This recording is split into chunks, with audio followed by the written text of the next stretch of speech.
ছোটবেলায় জন্মদিন। শুভ জন্মদিন খেন্তিমা, খুব ভালো থাক তুই। থ্যাংক ইউ মা। বাহ, নতুন জামাটা পরে খুব সুন্দর লাগছে তোকে। এনে পায়েসটা খেয়ে নে তো, আমি এবার পুজো দিতে যাবো তোর নামে।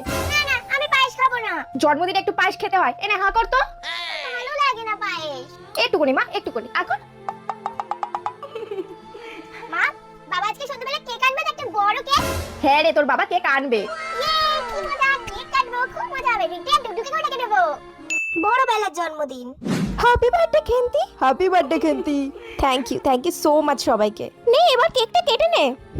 সবার সাথে মজা করে জন্মদিন তো কাটাচ্ছি, কিন্তু বাবা মায়ের কথা খুব মনে পড়ছে। কাজের জন্য বাড়ি থেকে এতটাই দূরে থাকি যে জন্মদিনেও বাবা মায়ের সাথে সময় কাটাতে পারি না। ছোটবেলার জন্মদিনটাই সব থেকে ভালো ছিল। মায়ের হাতের পায়েস, নতুন জামা, বাবার আনা কেক কাটা, কতই না মজা হতো। কি হলো, কেকটা কাট খেন্তি। না না, কিছু হয়নি, এই তো কাটছি। কেন যে এত তাড়াতাড়ি বড় হয়ে গেলাম। ছোটবেলার